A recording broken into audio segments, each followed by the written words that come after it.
Shalom, le peuple de Dieu, je vous salue. J'espère que vous allez bien. Soyez les bienvenus, soyez bénis abondamment dans le nom de Jésus.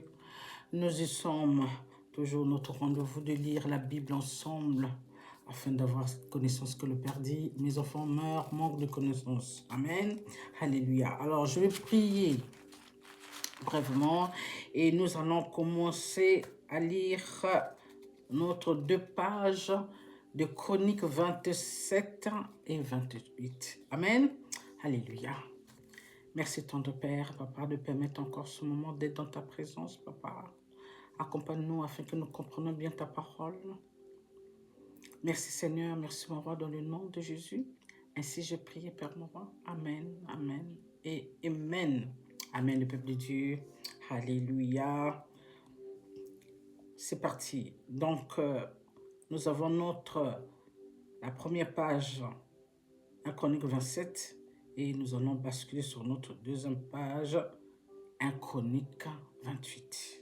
Amen. Commençons. Enfants d'Israël selon leur nombre, chefs de maison, paternels, chefs de milliers et des centaines, et officiers au service du roi pour tout ce qui concernait les divisions, leur arrivée et leur départ, mois par mois, pendant tous les mois de l'année, chaque division étant de 24 000 hommes. Verset 2. À la tête de la première division pour le premier mois était Jashobaem, fils de Jabdiel. Il avait une division de 24 000 hommes. Verset 3, il était des fils de Péré et il commandait tous les chefs des troupeaux du premier mois. Verset 4, à la tête de la division du second mois était Dodaï, Lachoshite, Miklot, était l'un des chefs de sa division et ils avaient une division de 24 000 hommes. Verset 5, le chef de la troisième division pour le troisième mois était Benaja, fils du sacrificateur, Jéhojada, chef, et il avait une division de 24 000 hommes. Verset 6, ce Benaja était un héros parmi les 30 et à la tête des 30 et Amizadab, son fils, était l'un des chefs de sa division. Verset 7, pour le quatrième mois était Azaël, frère de Joab, et après lui Zébadia, son fils, et ils avaient une division de 24 000 hommes. Verset 8, le cinquième pour le cinquième mois était le chef Shemaït, le Jizrachite, et ils avaient une division de 24 000 hommes. Verset 9, le sixième pour le sixième mois était Ira, fils d'Ilkaïch, le Tekoat, et ils avaient une division de 24 000 hommes. Verset 10, le septième pour le septième mois était Élet, le Pélonite, des fils d'Éphraïm, et ils avaient une division de 24 000 hommes. Verset 11, le huitième pour le huitième mois était Sibakaï, le Ishatite de la famille des Zérachites, et ils avaient une division de 24 000 hommes. Verset 12, le neuvième pour le neuvième mois était Abiezer d'Anatod des Benjamites, et ils avaient une division de 24 000 hommes. Tout ce monde-là, c'est pour le service du Père. On est d'accord? Continuons, verset 13. Le dixième pour le dixième mois était Mayari de Netopha, de la famille des Zéracides, et ils avaient une division de 24 000 hommes. Verset 14. Le 11e, pour le 11e mois, était Benaja de Piraton, des fils d'Éphraïm, et ils avaient une division de 24 000 hommes. Verset 15. Le 12e, pour le 12e mois, était Eldaï, le Nétopha, de la famille d'Obnil, et ils avaient une division de 24 000 hommes. N'oubliez pas des tribus par des tribus qu'on a choisies afin qu'ils servent ce qu'on va lire tout à l'heure pour construire et servir de la maison de Dieu. Amen. Puis souvent, alors verset 16. Voici les chefs des tribus d'Israël, chef des Reubénites, Eliezer, fils de Zikri, des Zimonites, Jephadia, fils de Maka. Verset 17. Des Lévites, Achabia, fils de Kimuel, de la famille d'Aaron Tchadok. Verset 18. Des Judas, Élu, des frères de David, d'Isaacar, Omri, fils de Mikaïl. Verset 19. Des Zabulon, Yekshemaya, fils d'Adias, Nephali, Jérémoth, fils d'Azri. Verset 20. Des fils d'Éphraïm, Osée, fils d'Azazia, de la demi-tribu de Manassé, Joël, fils de Pédaja. Verset 21. De la demi-tribu de Manassé.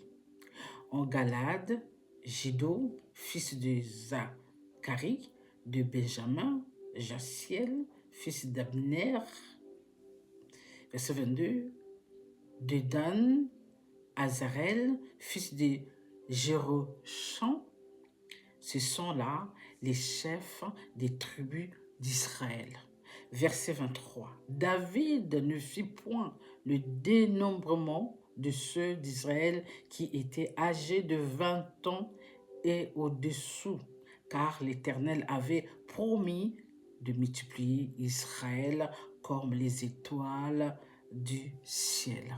Verset 24. Joab, fils de Tchérija, avait commencé le dénombrement, mais il ne l'acheva pas.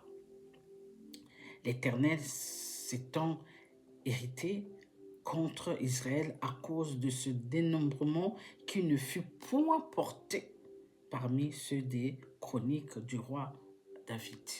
Verset 25. Azmivat, fils d'Adiel, était préposé sur les trésors du roi. Jonathan, fils d'Ozias, sur les provisions dans les champs, les villes, les villages et les tours. Alors, verset 26, Ezri, fils de Kélub, sur les ouvriers de la campagne qui cultivaient la terre. Verset 27. Shimaï de Rama sur les vignes, Zabdi de Shéphan sur les provisions de vin dans les vignes, Baal, Hanan de Kéder sur les oliviers et les sycomores dans la plaine Joach sur les provisions d'huile. Donc chacun, on le mettait en place pour servir les intérêts du Père et des enfants d'Israël, de la maison du Père. Amen. Alléluia. Continuons. C'est pourquoi chacun d'entre eux de les mettre là où il faut afin de servir le Père, les intérêts de la maison du Père et de leur roi David. Alors, verset 29. Chitraï de Saron sur le bœuf qui pesait en Saron. Shéphat, fils d'Alaï, sur les bœufs dans les vallées. Verset 30. Obil, Ismaélite, sur les chameaux, Jedia de Morénoth sur les ânesse. Verset 31. Zaziz, Zagarénien sur les brebis, tout cela était intendant des biens du roi David. Verset 32. Jonathan, oncle de David, était conseiller, homme de sens et de savoir. Jaïel, fils de Achmoni, était auprès des fils du roi. Note verset 33. Achitophel était conseillère du roi. Ishaï, l'Archien, était ami du roi. Note dernier verset 34.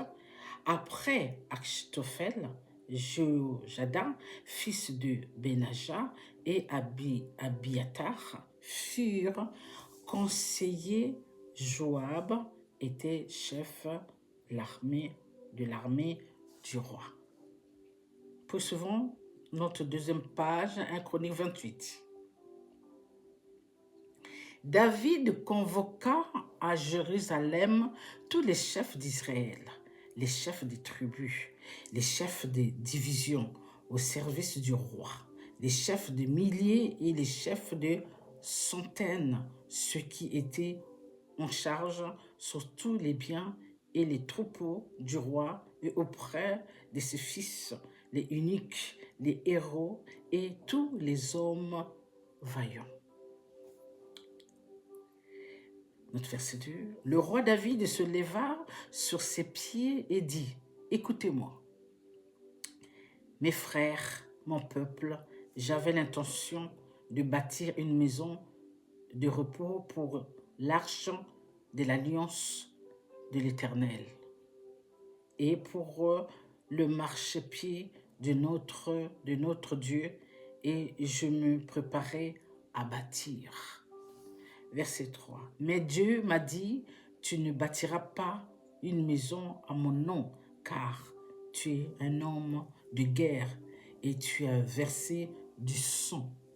Verset 4. L'Éternel, le Dieu d'Israël, m'a choisi dans toute la maison de mon père, pour que je fusse roi d'Israël à toujours, car il a choisi Juda pour chef. Il a choisi la maison de mon père dans la maison de Juda, et parmi les fils de mon père, c'est moi qu'il a voulu faire régner sur tout Israël. Verset 5. Entre tous mes fils, car l'Éternel m'a donné beaucoup de fils, à choisir mon fils Salomon pour le faire asseoir sur le trône du royaume de l'Éternel sur Israël. Verset 6. Il m'a dit, Salomon, ton fils, bâtira ma maison et me parvis, car je l'ai choisi pour mon fils. Et je serai pour lui un père. Verset 7. J'affermirai pour toujours son royaume, s'il reste attaché comme aujourd'hui à la pratique de mes commandements et de mes ordonnances. Verset 8. Maintenant, aux yeux de tout Israël, de l'assemblée de l'Éternel et en présence de notre Dieu, qui vous entend, observez, observez et prenez à cœur tous les commandements de l'Éternel, votre Dieu, afin que vous possédiez ce bon pays et que vous le laissiez en héritage à vos fils après vous à perpétuité. Verset 9. Et toi, Salomon, mon fils, connais le Dieu de ton père et sers-le d'un cœur dévoué et d'une âme bien disposée, car l'Éternel sonde tous les cœurs et pénètre tous les desseins et toutes les pensées. Si tu le cherches, il se laissera trouver par toi. Mais si tu l'abandonnes, il te rejettera pour toujours. Verset 10. Considère maintenant que l'Éternel t'a choisi, afin que tu bâtisses une maison qui serve de sanctuaire. Fortifie-toi et agis.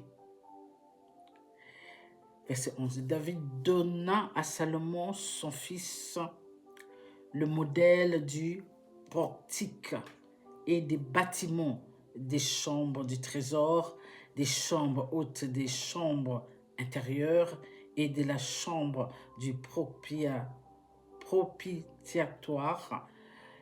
Il lui donna le plan de tout ce qu'il avait dans l'esprit, touchant les parvis de la maison de l'Éternel et toutes les chambres alentour pour les trésors de la maison de Dieu et les trésors du sanctuaire. Verset 13. Et touchant les classes des sacrificateurs et les Lévites, tout ce qui concernait le service de la maison de l'Éternel et tous les ustensiles pour le service de la maison de l'Éternel. Verset 14. Il lui donna le modèle des ustensiles d'or avec le poids de ce qui devait être d'or pour tous les ustensiles de chaque service et le modèle de tous les ustensiles d'argent avec le poids pour tous les ustensiles de chaque service. Verset 15. Il donna le poids des chandeliers d'or et de leurs lampes d'or avec le poids de chaque chandelier et de ses lampes et le poids des chandeliers d'argent avec le poids de chaque chandelier et de ses lampes selon l'usage de chaque chandelier. Verset 16. Il lui donna l'or au poids pour les tables, des pains de proposition pour chaque table et de l'argent pour les tables d'argent. Verset 17. Il lui donna le modèle des fourchettes, des bassins et des calices d'or pur, le modèle des coupes d'or avec le poids de chaque coupe et des coupes d'argent avec le poids de chaque coupe. Verset 18. Et le modèle de l'autel de parfum en or épuré avec le poids, il lui donna encore le modèle du char des chérubins d'or qui étendant leurs ailes et couvrait l'arche de l'alliance de l'Éternel. Verset 19. C'est par un écrit de sa main, dit David, que l'Éternel m'a donné l'intelligence de tout cela, de tous les ouvrages de ce modèle. Verset 20. David dit à Salomon, son fils, « Fortifie-toi, prends courage, et agis, ne crains point, et ne t'effraie point, car l'Éternel Dieu, mon Dieu, sera avec toi. Il ne te délaissera point, il ne t'abandonnerait point, jusqu'à ce que tout l'ouvrage pour le service de la maison de l'Éternel soit achevé. » Verset 21, notre dernier verset. Voici la classe des sacrificateurs et des Lévites pour tous les services de la maison de Dieu. Et voici près de toi pour toute l'œuvre, tous les hommes bien disposés et habiles dans toute espèce d'ouvrage et les chefs de tout le peuple docile à tous tes ordres. Bénissons la parole de Dieu. Amen. Alléluia. Alors, on a compris, n'est-ce pas? Donc, David qui avait décidé, que vous connaissez l'histoire, parce qu'on ne fait que lire la Bible, n'est-ce pas? David qui avait décidé de construire la maison pour le Père, notre Dieu, il avait déjà préparé en avance, je pense que vous vous rappelez, on a lu quand même tout ce qu'il avait acheté, de l'or, tout ça, tout ce qu'il avait besoin pour la maison du Père. À un moment donné, le Père lui dit, non, David, tu ne peux pas me construire la maison. De l'autre côté, dans d'autres versions de la Bible, on dit que non, tu ne peux pas parce que ta main est pleine de sang. Parce que, hein, comme il dit, tu es un homme de guerre, donc tu as tué, tu as renversé beaucoup de sang, donc je ne peux pas accepter que tu puisses me construire la maison avec le sang que tu as reversé. Vous voyez, le sang c'est pur, hein, oui. Amen. Donc quand tu tues comme ça, quelque part, ça ne rentre pas dans l'ordre du Père. Donc tu ne peux pas faire des choses. Bon, David, parce qu'il était choisi. Et la guerre que David faisait, faut le comprendre, parce que Dieu accordait, Dieu l'accompagnait. Il fallait le faire à l'époque. Vous voyez?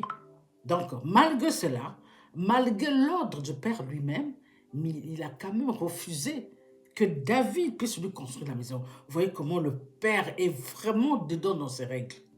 Même David, il n'a pas dit non, David, c'est celui que j'ai choisi, c'est le roi, c'est tout ça, hein, je l'aime, il est intègre, tout ça. Non, non, non, non, non, non, il a refusé parce que David, c'est un homme de guerre, comme vous avez compris. Donc il a dit, j'ai choisi ton fils, c'est ton fils qui va construire ma maison. Donc avec tous les attendants, avec tous ses serviteurs, donc après avoir dénombré, comme vous avez compris, le peuple pour savoir de quelle tribu qui va faire quoi, qui va être dans quel côté du travail, machin, bien après, il leur dit que j'ai à vous dire, n'est-ce pas, que le père, n'est-ce pas, il voulait construire la maison pour le père, mais le père lui a dit qu'il ne peut pas parce que c'est un homme de guerre, comme vous avez compris tout à l'heure. Donc, il a choisi parmi ses enfants, il dit, Dieu m'a béni, j'ai eu beaucoup de fils, mais il a choisi Salomon, mon fils. C'est lui qui doit construire la maison. Donc, il expliquait ça à son peuple. Donc, maintenant, il commençait à parler à son fils, prends courage, agis comme ce que je suis en train de te dire. Donc, il a tout expliqué, il a donné tout ce qu'il avait acheté afin de construire la maison du Père. Prends courage, agis, n'aie pas peur, ne te ferai pas. Et mon Père, écoute le Père, marche selon comment le Père a demandé de faire. Hein? De toute façon, mon Père, et Père de Dieu, ne t'abandonnera pas, ne te délaisserai pas. Il va toujours avec toi, jusqu'à ce que tu achèves son œuvre. Voyez? Alléluia. Amen. Dieu est fidèle. Là où ça m'a frappé, parce que lorsque il dit, David, tu ne peux pas construire ma maison parce que ta main est pleine de sang. Tu as fait la guerre. Comme je disais tout à l'heure, j'ai insisté un peu. Pourtant, pourquoi Dieu n'a pas voulu? On comprend encore que lorsque Dieu nous donne des instructions, nous devons obéir. Nous devons faire comme il nous a demandé de faire. Ne cherchons pas à compliquer, à demander pourquoi Père tu me demandes de faire ça, pourquoi Père tu me demandes d'arrêter ça, pourquoi, les autres font, mais pourquoi moi je ne ferai pas, tout le monde va dans l'autre sens, pourquoi tu me mets dans l'autre sens? Oui, parce que tout le monde ne sait pas mes enfants. Vous n'allez pas gérer les enfants de tous les voisins qui sont près de vous là. Vous n'allez pas leur dire, ben, sortez là-bas, allez-y là-bas, allez, à cette heure-là, mettez-vous debout à 3 heures du matin, sortez. Mais vous pouvez dire ça à votre fils parce que c'est votre fils. Vous voyez ce que je veux dire? Dieu sait qui est qui. On est tous ses enfants, mais il sait qui est qui. Il demande à qui, il sait que ici, il va obéir. Il connaît quand même des choses. Il sait très bien. Et même si dans les récits du Père, nous avons vu que nous avons ceux-là qui n'ont pas obéi, mais il fallait que ça se passe comme ça aussi. Afin qu'on puisse analyser, peser le pour et le contre, voir après ces actes-là, qu'est-ce qui arrive bien après? Des conséquences, n'est-ce pas? Des drames, les chaos dans la vie de ces personnes. Et ceux-là qui ont accepté, comme je le dis toujours, on voit que leur parcours avec le Père, c'est nickel. Le Père est là pour les protéger, même si il y a des attaques, il y a des gens qui les persécutent. Le Père lui-même, il s'en occupe. Il dit, allez là, faites comme si. Donc c'est lui-même qui dirigeait des opérations qui se passaient à l'époque des guerres. Parce qu'il savait que si c'est moi qui gère, vous allez gagner. Et les enfants de Dieu ont compris que quand le Père est avec nous, on est victorieux. On ne risque pas de perdre. Il n'y a pas d'échec avec le Père. Est-ce que vous comprenez? Mais lorsqu'on fait qu'à notre tête, rassurez-vous, l'échec va être là. Le chaos va être là. Donc, faites très attention. Faisons attention. Parce que moi, quand je parle, je n'indexe pas que les autres, les enfants de Dieu. Moi-même aussi, je suis dedans. Donc, nous devons faire très attention. On a eu à poser des actes. On a compris aujourd'hui que ces actes-là nous ont ralenti aussi dans notre élan.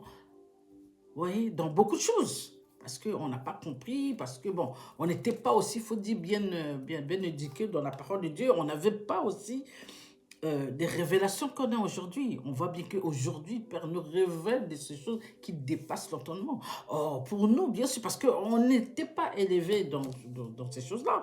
Et on avait des échos, mais loin de nous, n'est-ce pas, que nous allons vivre ces choses-là aujourd'hui. Et nous vivons, nous voyons des choses qui dépassent l'entendement, qui nous dépassent. Un enfant de Dieu, lorsqu'il voit ces choses-là, il se dit, ça, Dieu nous avait parlé. Si, Dieu nous avait déjà prévenu. Dieu nous a prévenus dans la Bible, Dieu nous a prévenus dans les songes. Dieu nous parle en nous disant, en nous prévenant, voilà, il y a des choses là qui arrivent. Attachez vos ceintures. N'ayez pas peur. Ceux qui sont avec moi, n'ayez pas peur. Ne vous effrayez pas. Comme David disait à son fils, à Salomon, n'ayez pas peur, ne vous effrayez pas. Voici, je suis avec vous jusqu'à la fin des temps. Je ne vous abandonnerai pas, je ne vous délaisserai pas. C'est ce que Dieu nous dit aujourd'hui. Celui qui sait qu'il a posé des actes, comme j'ai toujours dit, repens-toi. Dieu va recommencer avec toi. Mais si tu t'entêtes à marcher à travers, à l'envers, au lieu de marcher droit, sur le chemin du Père, sans en sûr que tu vas trouver le Père sur ton chemin, la colère du Père va s'abattre sur toi. Trop tard.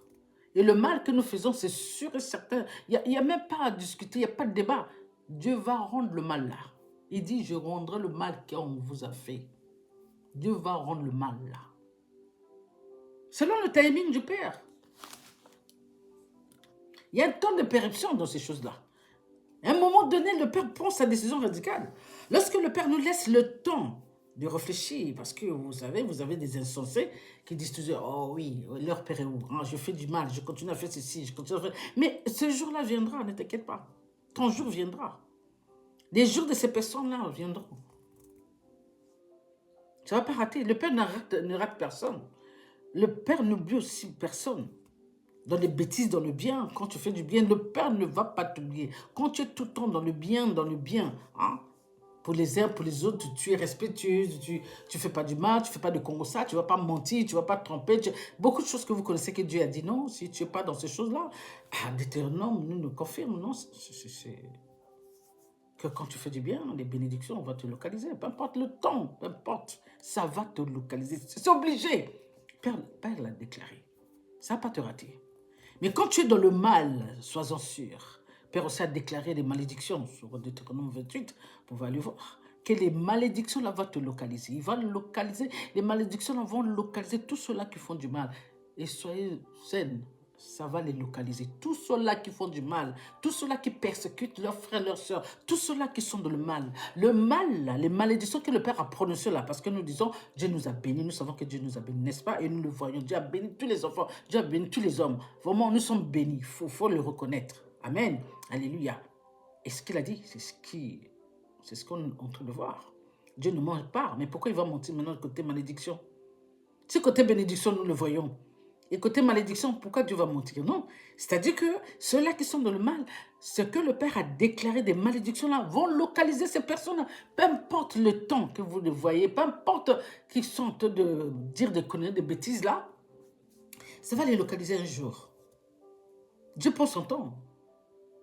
Dieu a l'espoir, n'est-ce pas, que ces gens-là vont changer. Si ça change, alléluia, Dieu va recommencer avec eux. Si ça se repent, voilà, ça va être l'heure à la repentance. Hein. Ah oui, c'est le moment de se repentir.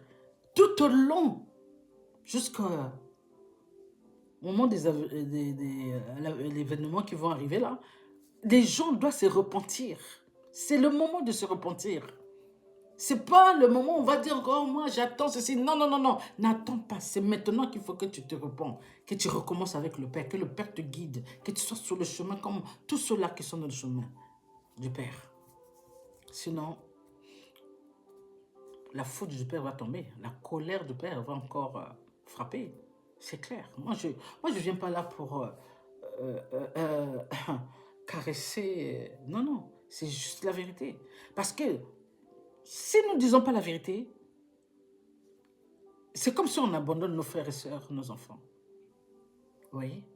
Parce que Dieu veut que nous disions la vérité. Le fait de les protéger, ça ne les aide pas. Ça va les amener dans le feu. Donc, vaut mieux le dire, même s'ils se fâchent, ils savent. Celui qui est intelligent va réfléchir, va revenir sur le chemin. Celui qui pense qu'il est plus fort que Dieu, mais écoutez, comme j'ai dit, les conséquences sont là. Hein. Il ne faut pas se tromper. Hein. Amen. Alors, j'espère que ceux-là qui connaissent le Père, ils comprennent bien ces choses-là. Et ceux-là qui ne connaissent pas le Père, vraiment, je vous demande d'accepter Jésus-Christ comme votre sauveur, afin qu'il vous guide, afin que vous rentrez dans le chemin des enfants de Dieu. Parce que si jamais vous partez d'ici là, si vous n'avez pas Jésus, vous êtes perdu. Mais si vous avez Jésus à partir de maintenant, tout ira bien. Dieu va vous guider, va vous aider. Avec la parole, vous-même, il va vous redresser. Parce que la parole de Dieu nous redresse. Il t'arrache là où tu étais. Il déracine toutes les racines sataniques, diaboliques là, pour te remettre sur son chemin. Voyez. Amen. Alléluia. Sur ça, je vous aime. Soyez bénis, soyez toujours dans la prière, obéissants. Évitez des querelles, des disputes, des palabres. Éloignez-vous de ces choses-là. La colère, ce ne soit pas votre partage. Amen. Focalisez-vous sur le chemin du Père, comme le Père veut que nous soyons dans la paix, dans la joie, l'amour, tout ça. Nous savons qu'il y a beaucoup de choses qui se passent dans nos vies. Il y a beaucoup de choses qu'on a eues aussi avec nos frères et nos sœurs qui ne nous a pas plu. C'est vrai, mais gardez votre foi. Gardez votre paix. Oubliez ça. Vous connaissez maintenant ces personnes-là. C'est à vous maintenant de faire attention. Amen. Ne perdez pas vos bénédictions, votre salut à cause des gens-là qui vous ont trahi, qui vous ont fait du mal. Non. Parce que si vous rentrez dans ce jeu-là, à penser à ces choses-là, l'ennemi va profiter en ce moment-là. Alors, ne laissez pas la porte ouverte. Fermez cette porte. Oubliez. Ça ne veut pas dire que le Père nous demande de pardonner, mais le Père ne nous dit pas de refaire les mêmes choses avec ces personnes-là. Vous voyez ce que je veux dire? Vous pardonnez, vous voyez, bonjour, bonjour, ça s'arrête là. Vous n'allez plus être comme avant. Vous changez de chemin. Amen. Sur ce, je vous aime. Soyez bénis. Que Dieu vous guide. Que Dieu guide vos pas. Amen. Je vous aime. À bientôt. Bye.